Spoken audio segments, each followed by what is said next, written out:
Abriendo video. Audio. Estoy listo y probado. 5, 4, 3. Tengo por aquí. 3, 2. Amigos de lo de hoy, VIX Televisión, canal 10.1 de Televisión Social en Morelos. Estamos en el Senado de la República, nuevamente con la amabilidad de Emilio Álvarez y Casa. Emilio, gracias por recibirnos nuevamente. Grande alegría, bienvenido siempre. Gracias, de verdad. Pues en fin, un hombre intenso, trabajando en tu postura, en tu posición, congruente, eso me queda muy claro y lo celebramos tanto. En Chiapas, ¿qué encontraste? Tuvimos una visita a la frontera sur, esencialmente organizado por 3 colectivos de organizaciones, uno que refiere a la política migratoria, otro que refiere a un trabajo en contra de las detenciones arbitrarias y un tercero que es un observatorio sobre la situación de derechos humanos en el sureste mexicano. Son unas 60 organizaciones que han venido levantando la voz de lo que sucede en la frontera sur. Nos invitaron a un grupo de legisladores para hacer lo que se conoce como una visita in situ, una visita en territorio, en lugar, ¿no? Claro. Porque nos mandan informes, pero no es lo mismo. Y fue una visita, pues, interpelante, ¿no? Estuvimos en estaciones del Instituto Nacional de Migración, intentamos entrar a los albergues del DIF, que no nos permitieron, estuvimos en albergues privados, entrevistamos a personas migrantes por fuera, vimos a expertos, estuvimos en reuniones con organizaciones internacionales tipo ACNUR, tipo UNICEF, tipo la Organización Internacional de Migraciones, la OIM, también con representantes de entidades de derechos humanos como la CNDH o la Comisión Estatal o la Defensoría Pública, una visita muy completa y tiene 2 lados, ¿no? Una que tiene que ver con la toma de testimonios directas con personas migrantes y otra que tiene que ver con una lectura más en lo general. Hablamos con algunos gente de Centroamérica, venezolanos, colombianos, y hay ecos que resuenan de sus testimonios. Un hombre que nos dice, nos hacen sentir que no valemos nada, nos tratan como perros. Una señora de El Salvador que le dice a sus hijas, no hablen. No hablen porque si les identifican el acento nos va mal. Un fenómeno de testimonios donde crece en México una alarmante xenofobia, es decir, un odio por ser extranjero. Y hay una problemática en Tapachula, en la frontera sur, que es una bomba de tiempo. Letreros específicos donde hacen referencia a que solo se contratan mexicanos, que no quieren extranjeros. Hay un cambio muy radical de lo que era una comunidad muy armónica. Claro. Tapachula era alguno de los lugares de almacenes que tenían el mayor promedio de venta nacional. Por ejemplo, estos clubes de compras, ¿no? Por no hacer el anuncio. Tenían el récord nacional porque la gente de Guatemala iba a Tapachula a comprar. Almacenes pues, de ropa o de enseres domésticos estaban por encima, si no es que no solo encima de la media, sino los más altos en ventas nacionales. Esa parte de Mesoamérica es una sola comunidad, pero la política migratoria ha destruido todo eso. Ahora hay un fenómeno de miedo, de amenaza, de rechazo a los extranjeros. ¿Hay política migratoria? Ese es el problema. El problema es justo que en lo estructural este gobierno decidió cambiar la política migratoria y en esencia cambia lo que tradicionalmente México tenía como una política de solidaridad, vamos, de bienvenida, ahora es una política de seguridad, le llaman de securitización, es decir, se aborda desde el paradigma de la seguridad. Tienes desde la frontera misma en el Suchiate desplegada la Guardia Nacional, que no son otra cosa más que soldados con un gafete diciendo Guardia Nacional. Tienes a policías, tienes a todo, incluso militares, conteniendo. Y de hecho, en Chiapas hay 3 cinturones de suyo para detener a los migrantes. Amenazan, por ejemplo, a los taxistas, a los camioneros, a los colectivos, que si mueven migrantes los multan y les quitan la licencia, en un aparato de coacción para impedir al máximo que se muevan las personas migrantes. Y hay una segunda implicación muy importante, que es cambiaron las reglas de la solicitud de asilo y de la migración. ¿Qué quiere decir eso? Que entonces ahora Chiapas es una especie de gran bolsón, es una especie de gran estación migratoria. Obligan a las personas que solicitan refugio o asilo a hacer el trámite donde lo pidieron. Pero el fenómeno está absolutamente colapsado. El año pasado, México recibió más de 131,000 solicitudes de refugio y asilo. Eso nos coloca en el segundo a nivel mundial, solo para que tengamos una dimensión de lo que eso implica. Y la Comar tiene un presupuesto de 25 millones de pesos al año, absolutamente desbordada, rebasada, sin capacidad, financiada por la ACNUR, que hacen lo que pueden, pero eso de suyo te muestra una voluntad de cómo atender el problema, y tardan meses, si no es que hay ya incluso gente que tiene más de un año esperando, y con la profunda injusticia de que una vez que los migrantes, si es que les responden, tienen un papel, la Guardia Nacional o las policías estatales se los rompen y los deportan. México está deportando a personas con solicitud o refugio garantizado, con lo cual los ponen en más riesgo. Y el fenómeno va para peor. Así como en México la pandemia generó más pobreza, eso está pasando en todo el mundo. Hoy muchas personas de México están otra vez migrando a Estados Unidos. Una tercera parte de las personas que Estados Unidos deporta son mexicanos.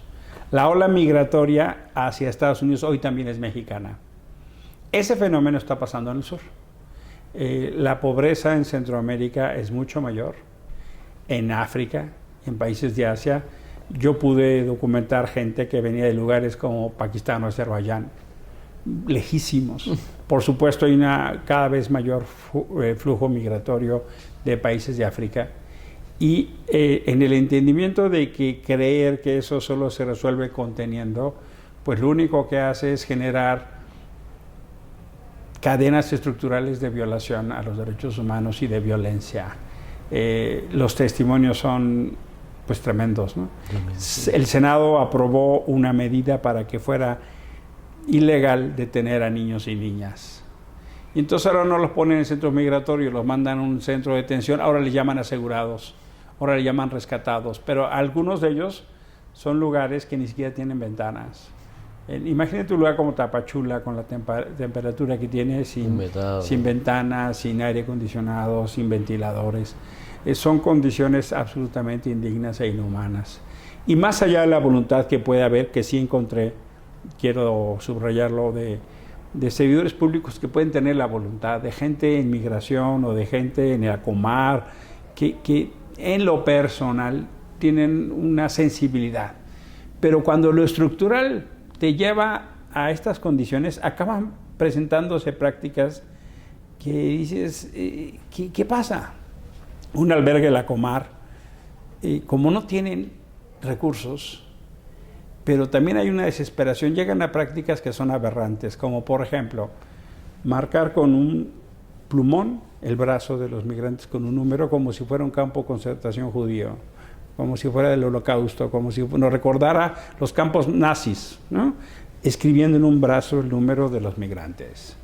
Ese simbolismo te demuestra lo que está pasando, y las historias de corrupción y de vejaciones se multiplican. Claro. Y eso pasa justo porque, nos guste o no nos guste, México ha decidido hacer el trabajo sucio de Estados Unidos. México ha decidido, primero con Trump y luego con Biden, aceptar la contención de la migración. Y ahora que hay elecciones en Estados Unidos, hasta el gobernador de Texas se da el lujo de amenazar a los gobernadores de Tamaulipas, de Nuevo León, de Coahuila y de Chihuahua para no pasar trailers, sino es que se comprometen. Entonces ahora no solo tienes un filtro en el sur, sino tienes un filtro agravado en el norte. ¿Qué hace como consecuencia de eso? Pues se incrementan los polleros, se incrementa el riesgo. Nos hablaban de un camión tráiler donde iban 360 personas. No es suficiente lo que pasó hace poquito. ¿Qué pienso entonces que toca hacer? Lo mismo que pedimos a Estados Unidos. Una política migratoria ordenada, licencias, controles. Por supuesto que México tiene todo el derecho de hacer una política migratoria de control de flujos, pero lo que hoy estamos haciendo no tiene nada que ver con eso. No, vamos, deja mucho que desear y indigna escucharlo. Sí, pues. Imaginarlo. Vamos, hablar de la falta de planeación, la falta de estrategia, es evidente, no puede haber alguien que haya planeado algo siquiera permitir que esté un día alguien pasando semejantes penurias y semejantes vejaciones. Dime una cosa, tu movimiento, no es que quiera cambiar de tema radicalmente, pero creo que hay que pensar en grandes soluciones porque hay un gran problema como este, yo no veo de otra manera, otra salida, no veo cómo este gobierno puede hacer nada ahora mismo. ¿Cómo pretender siquiera hacer que las personas podamos estar lo suficientemente sensibles para poner atención en otras alternativas, independientemente de qué tan brillantes o qué tanto les falte por crecer, pero alguna alternativa para que cambie una realidad que realmente ya es alarmante? Fíjate que yo tengo un diagnóstico de que México vive una especie de depresión colectiva. Hubo una enorme expectativa de cambio en el 18. Sí, totalmente. Pudieras o no estar de acuerdo con el proyecto que hoy gobierna. Así es. Pero la expectativa de cambio estaba. Todos, muchos. Una gran cantidad del electorado, la mitad se fue hacia allá, de los que votaron. Una otra mitad no. Pero incluso los primeros tiempos, hasta la oposición concedió, en términos de instrumentos legislativos, apoyos que no habían tenido otros gobiernos. Por ejemplo, la creación de la Guardia Nacional. Eso fue una modificación constitucional. La intervención del Ejército en labores de seguridad pública se le dio a López Obrador lo que nunca se le dio a Calderón y a Peña. Es decir, hubo una concesión en términos de decir, órale, que cumpla sus promesas. A 3 años y medio vistas, la distancia entre lo que se ofreció y lo que hoy sucede es de una enorme distancia. Se dice que la distancia entre la expectativa y la realidad es el tamaño del desencanto. Hoy pienso que cada vez más hay grandes masas de mexicanos y mexicanas desencantadas. Para mí el número más cierto de eso fue este ejercicio de la revocatoria.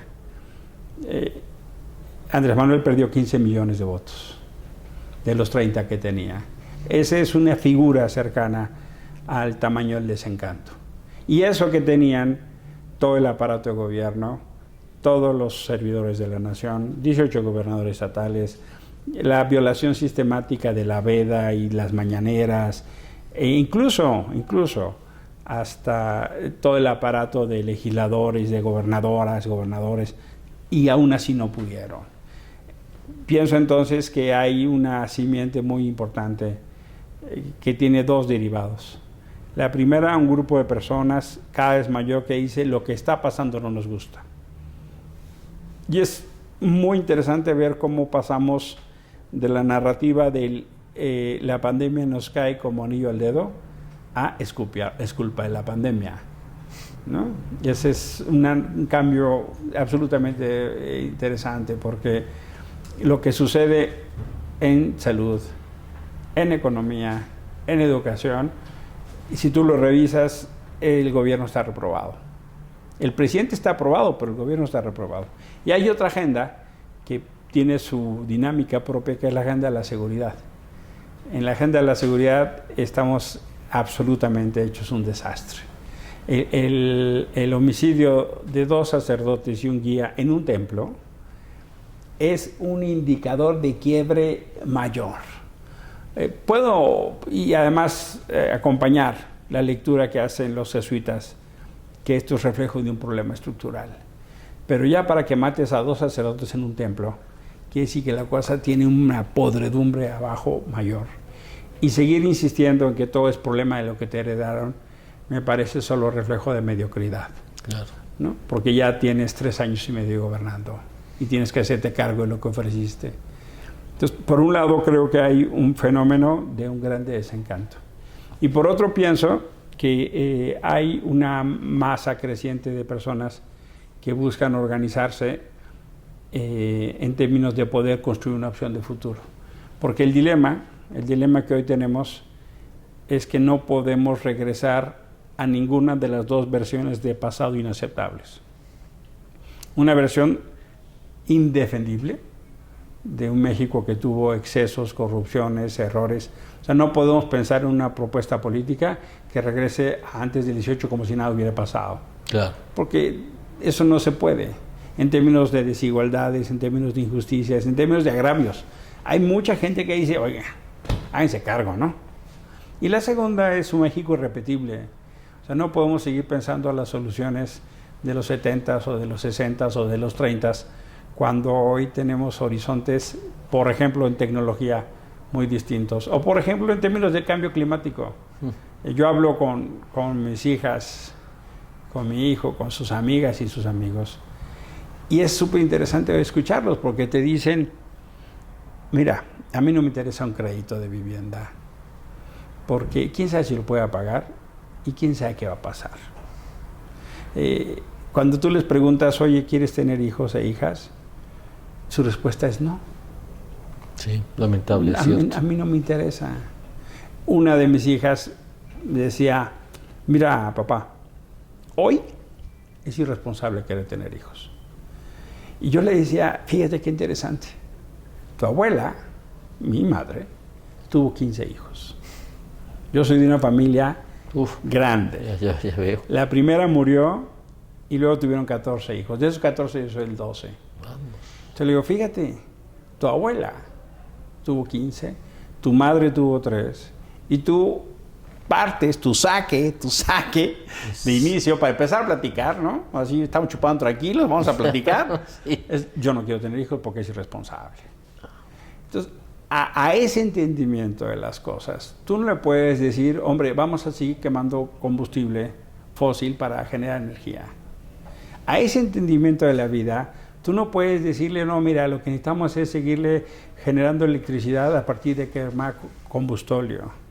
Porque te voltean a ver y dicen, ¿en dónde estás parado? O sea, ¿no te das cuenta en serio que esto va para mayor? Claro, que esto no es ¿cómo así? el piso. Y que México es una de las 15 principales economías del mundo y que lo que haga México sí tiene impacto. O sea, no somos Timbuktu. Sí, claro. O sea, sí México tiene un empaque, y además tiene un empaque regional. Y que entonces ahora nos presenten las opciones, no, pues miren, tenemos que recuperar a Lázaro Cárdenas. No es entender los dilemas del momento.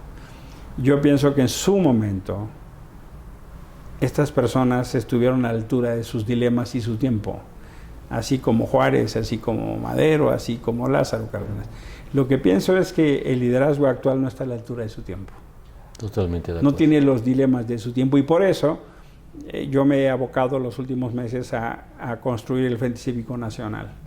Y el Frente Cívico Nacional es una iniciativa que busca organizar y aglutinar a toda la oposición en una candidatura única a través de un método democrático que es una elección primaria. Si me permite, tomamos un corte y regresamos para terminar platicando sobre el Frente Cívico Ciudadano. ¿Es así? Sí, Frente Cívico Nacional, pero es ciudadano. Ciudadano nacional, pero bueno. Nacional. Perfecto. Regresamos después de este corte. Corte. Corriendo. Sí. Entonces también. Va. 5, 4, 3, 2.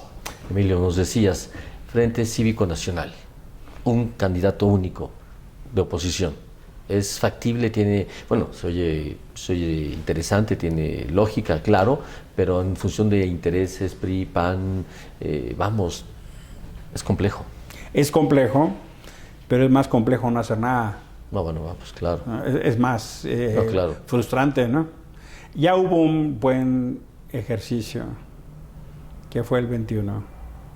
El 21 hubo una masa crítica que dijo, no queremos que Morena tenga la mayoría constitucional.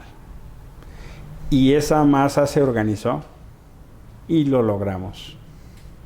Se trata de hacer mejor lo que hicimos en el 21. Se trata de entender los dilemas de la democracia con más democracia. Por eso queremos muy sencillamente decirlo de dos maneras. Hay mucha gente que se preocupa y dice, ¿qué hago? ¿Qué hago? Tú vas a las reuniones y dices, ¿qué hago? ¿Por dónde? ¿No? ¿Por dónde? Esta es una manera. Y la segunda es muy fácilmente generar una corriente de opinión que empuje la unidad. Porque sí, el PRI tiene sus contradicciones, el PAN tiene sus contradicciones, el PRD, el MC, pero también Morena. O sea, las contradicciones son intrínsecas a la política y a la democracia. Pero entonces, ¿en qué sentido lo hacemos? Lo hacemos en el sentido de que no acabamos de ver una persona que congregue a la oposición o a las oposiciones. Un liderazgo que digas, hombre, es indiscutible que esa persona nos congrega. La verdad no. No hay. En algún momento no había duda de que Peña Nieto iba a ser el candidato. En algún momento no hubo duda que Fox sería, o que López Obrador, o que Cárdenas, por ponerte ejemplos. Sí. Claro. Hoy no es así. Bueno, entonces si no tenemos una figura que nos congregue, tengamos un método que nos legitime, que nos organice. Y ese método es promover, para más tardar septiembre del 23, una elección primaria entre quienes desde la oposición quieran competir. El Frente Cívico Nacional claramente tiene un talante opositor, en el sentido de que no nos gusta lo que vemos y queremos construir una alternativa. Por supuesto que hay quien dice, hombre, es muy complicado. Sí, claro que sí. Pero el primer dilema, por así ponerlo, Mario, es cómo nos organizamos los que no estamos de acuerdo. Estamos inconexos, estamos dispersos, pero es muy común que tú vas a una reunión y la gente comenta con frustración lo que vive. Totalmente. Es muy común decir que a la gente no le gusta lo que pasan las cosas, con independencia de que apoye o no al presidente. Pero honestamente este problema es mucho más allá que el presidente. Totalmente de acuerdo. Esto es un dilema de futuro. Andrés, ahí está. Yo pienso que él va a terminar su periodo y en su caso, si quiere continuarlo, haremos lo que tengamos que hacer dentro del marco pacífico y legal para evitarlo. Pero yo creo que ese tren ya se fue. Tal vez, como muchos presidentes, tenía la seducción. Ahora eventualmente quiere un maximato, continuar a través de sus corcholatas, él les llama así. A mí me parece irrespetuoso. Totalmente. Pero él les llama así y ellos han aceptado ese término. Ese juego. Pero yo sí pienso que entonces tocan tres cosas. Uno, una elección primaria, a más tardar en septiembre del 23. Dos, un gobierno de coalición. La Constitución ya lo establece. Es una forma de gobierno que, además, dicho sea de paso, sucede en todo el mundo. Sí. La manera en que la Alemania unificada se convirtió en una suma de desafíos a la primera potencia europea fue con un gobierno de coalición. Tuvieron 18 años de gobierno de coalición, que generó las bases para que Alemania detonara desde la pluralidad una estabilidad política que les dio crecimiento económico. Eso es la propuesta central. Y la tercera es que esta persona, quien ocupe la candidatura, con este equipo de gobierno, que sea plural y diverso, tengan un mandato y lleguen a hacer lo que les pedimos hacer. No se pongan de ocurrentes, no se pongan a hacer aeropuertos, y no se pongan a hacer obras que se inundan y que luego quién sabe quién va a pagar. Es decir, que tengamos un programa nacional para que quede muy claro a qué responde. Yo pienso que hay un momento de emergencia nacional, pienso que hay que entender que necesitamos un gobierno de reconstrucción, pienso que hay que entender que el daño de muchas cosas que se han destruido a la mala va a tomar tiempo en recuperarse, por ejemplo, el sistema de salud, por ejemplo, en revertir la militarización del país. Por ejemplo, en enfrentar el control territorial que hoy tiene el narco.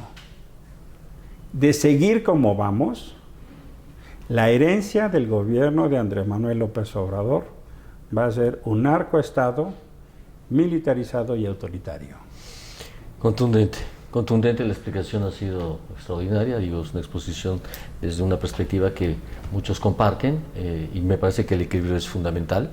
Es una propuesta que evidentemente tal vez la única que veo en corto y que con perspectiva no es sencilla, no es fácil, pero bueno, celebramos que tengas esta iniciativa con gente también importante que sabemos está acompañándote en este proyecto. Amigos de Lodoy, es un gusto estar con Emilio Álvarez y Casa en su oficina en el Senado. Gracias, Mario. Estaremos muy pendientes de lo que siga sucediendo. Gracias Mi nuevamente privilegio. por la oportunidad. Que estés muy bien. Gracias. Corte.